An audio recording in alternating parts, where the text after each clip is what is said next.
Assalamualaikum warahmatullahi wabarakatuh. Waalaikumsalam warahmatullahi wabarakatuh. Bismillah, alhamdulillah, alhamdulillahilladzi hadana lihadza wa ma kunna linahtadiya laula an hadanallah. Allahumma salli wa sallim ala sayyidina Muhammad wa ala ali Muhammad, amma ba'du. Qala Allah Ta'ala fi kitabil karim, a'udzu billahi minasyaitonir rajim. Bismillahirrahmanirrahim. Ya ayyuhalladzina amanu taqullaha haqqa tuqatih wa la tamutunna illa wa antum muslimun. Shadaqallahul adzim.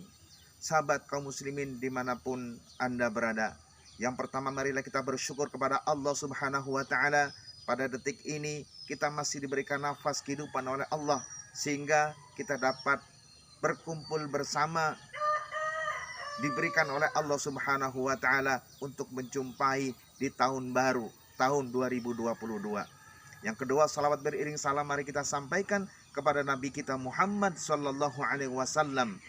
Mudah-mudahan kita semua termasuk golongan umat yang berhak mendapatkan syafaatnya di yaumul qiyamah. Amin ya rabbal alamin. Amin. Sahabat kaum muslimin yang dimuliakan Allah Subhanahu wa ta'ala, saat ini saya sedang berada di pondok pesantren Muzakir Ujan Mas. Kami dalam rangka mengikuti latihan manajemen dakwah 1 yang diselenggarakan oleh BKPRMI wilayah Sumatera Selatan. Sahabat, pada suatu hari Rasulullah Shallallahu Alaihi Wasallam didatangi salah seorang sahabat. Sahabat tersebut buta, kemudian bertamu kepada Rasulullah. Namun sayang, saat itu Rasulullah Shallallahu Alaihi Wasallam sedang menerima tamu dari pembesar kafir Quraisy. Maka Rasulullah Shallallahu Alaihi Wasallam dalam tanda kutip terkesan tidak memperhatikan lelaki buta tersebut. Kemudian karena Rasulullah Shallallahu Alaihi Wasallam tidak memperhatikan lelaki buta tersebut, maka turunlah surat Abasa ayat 1-16. Hadirin yang dimuliakan Allah Subhanahu Wa Taala, karena lelaki yang buta tersebut yang bernama Abdullah bin Ummi Maktum, maka turunlah surat Abasa ayat 1-16.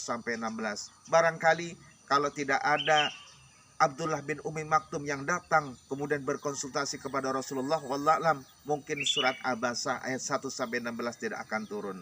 Sahabat yang dimuliakan Allah Subhanahu wa taala, Abdullah bin Ummi Maktum adalah salah seorang sahabat yang sangat begitu cintanya kepada Rasulullah. Begitu juga semangat untuk belajar menuntut ilmu, sehingga meskipun beliau buta, beliau datang rela untuk menemui Rasulullah Sallallahu Alaihi Wasallam. Hingga suatu hari Abdullah bin Ummi Maktum juga berkonsultasi kepada Rasulullah tentang perihal salat berjamaah. Ya Rasulullah, saya tidak memiliki penuntun, saya juga tidak memiliki seseorang yang bisa mengantarkan saya ke masjid. Ya Rasulullah, adakah keringanan bagiku untuk tidak sholat berjamaah di masjid? Saya sholat di rumah saja. Jawab Rasulullah Shallallahu Alaihi Wasallam, ya, Anda diperbolehkan sholat di rumah. Kemudian Abdullah bin Ummi Maktum berbalik, kemudian akan pulang ke rumah. Ketika sampai di depan rumah Rasulullah mau pulang, kemudian dipanggil lagi oleh Rasulullah. Wahai Abdullah bin Ummi Maktum, apakah engkau masih mendengar azan? Masih ya Rasul. Kalau begitu penuhilah panggilan sholat 5 waktu. Hadirin sahabat dimuliakan Allah Subhanahu wa ta'ala, setelah mendapatkan pencerahan dan konsultasi dari Rasulullah Sallallahu Alaihi Wasallam, maka Abdullah bin Ummi Maktum begitu semangat menggebu-gebu untuk melaksanakan sholat berjamaah di masjid. Maka hikmah dari kisah tersebut, Abdullah bin Ummi Maktum begitu semangat untuk menunaikan sholat berjamaah di masjid. Maka ini tentu menjadi pelajaran bagi kita yang masih diberikan nikmat kesehatan, diberikan wajah yang tampan, diberikan fisik yang kuat, kemudian mata terang, kaki kita bisa melangkah. Malu dengan Abdullah bin Ummi Maktum kalau kita tidak mau berangkat sholat ke masjid. Mungkin mulai saat itu juga Abdullah bin Ummi Maktum ditunjuk juga oleh Rasulullah Sallallahu Alaihi Wasallam untuk mengumandangkan azan di waktu subuh. Sahabat, bayangkan seorang yang buta, dia tidak memiliki penuntun, belum ada listrik, belum ada jalanan aspal, masjid ala kadarnya dan lain sebagainya. Tetapi Abdullah bin Ummi Maktum mampu mengumandangkan azan salat subuh. Artinya apa? Untuk sampai ke masjid, Abdullah bin Ummi Maktum datang paling tidak paling tidak jam 4 subuh sudah sampai di masjid. Ini menjadi pelajaran bagi kita yang masih sehat. Bagaimana?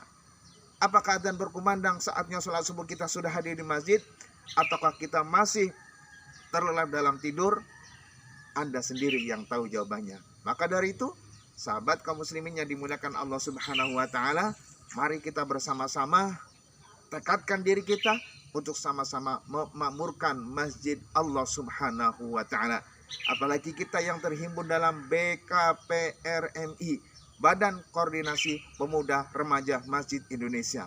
Artinya apa? Jika kita ingin menjadi kader sejati dari BKPRMI, paling tidak hati kita terpaut dengan masjid di sekitar kita. Jangan sampai kita menjadi kader BKPRMI sementara kita sendiri enggan menghadiri undangan dari Allah Subhanahu wa taala berupa salat berjamaah di masjid. Sahabat kaum muslimin yang dimuliakan Allah Subhanahu wa taala, banyak sekali fadilah atau keutamaan orang yang hadir salat berjamaah di masjid. Salah satunya adalah kita akan mendapatkan pahala 27 derajat dibandingkan salat sendiri. Salatul jamaati afdalu min salatil fardhi bi 27 darajah. Salat berjamaah itu lebih utama 27 derajat daripada sholat sendirian. Kalau kita sholat berjamaah, wallah alam, alhamdulillah ada batas maksimalnya, bahkan bisa lebih 27 derajat. Tetapi kalau kita sholat sendiri, mungkin 1 derajat. Iya kalau sempurna, kalau tidak sempurna dapat separuh. Yang kedua, dengan sholat berjamaah, Rasulullah Shallallahu Alaihi Wasallam menjanjikan, apalagi sholat isya, kita akan mendapatkan pahala separuh malam. Kalau kita melaksanakan sholat isya seperti sholat semalaman suntuk. Artinya apa? Bapak Ibu ketika hadir sholat isya berjamaah, sholat subuh berjamaah, tidurnya Bapak Ibu, istirahatnya Bapak Ibu di rumah, ini dicatat oleh malaikat Allah SWT sedang menunaikan sholat sunnah. Yang ketiga, 2 rakaat sebelum sholat subuh saja mendapatkan pahala yang luar biasa. Rakaatul fajri khairum minad dunya wa ma fiha. 2 rakaat fajar itu lebih baik daripada dunia dan seisinya. Tidak hanya itu, yang keempat, selain kita mendapatkan pahala yang luar biasa dari Allah Subhanahu wa taala, ternyata dalam pandangan medis juga sholat berjamaah, terkhusus sholat subuh, sangat bermanfaat bagi kesehatan. Dr. Barita Sitompul, seorang spesialis jantung dan pembuluh darah, beliau menyampaikan dengan sholat berjamaah ternyata bisa mengurangi terjadinya peningkatan adrenalin atau terjadinya peningkatan darah. Maka dari itu Dr. Barita Istanbul memberikan pelajaran kepada kita meneliti tentang fadilah sholat berjamaah, ternyata bisa meningkatkan imunitas dan kesehatan kita. Sahabat kaum muslimin yang dimuliakan Allah SWT, dan terakhir, marilah kita bersama-sama ramaikan dan makmurkan sholat berjamaah, khususnya sholat 5 waktu. Demikian, mudah-mudahan bermanfaat. Marilah kita menjadi kader BKPRMI yang selalu kita memakmurkan masjid, sehingga dengan memakmurkan masjid tersebut, umat Islam akan bangkit.